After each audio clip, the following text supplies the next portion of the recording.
se lo dijo al profesor Nadal, nuestra salud, nuestra capacidad, pero que no sepamos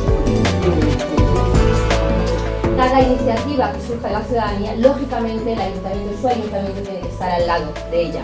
Por eso, además de agradeceros el trabajo, vamos a estar a vuestro lado.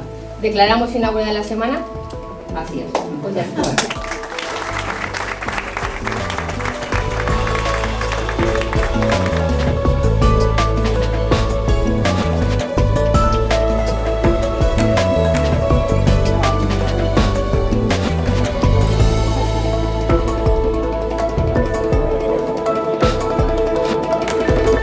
Los futuros son siempre inciertos. Está claro que la investigación en este país es difícil, pero lo que sí que puedo decir, que es quizás a veces un tópico, es que trabajar en el umbral del conocimiento es adrenalina pura.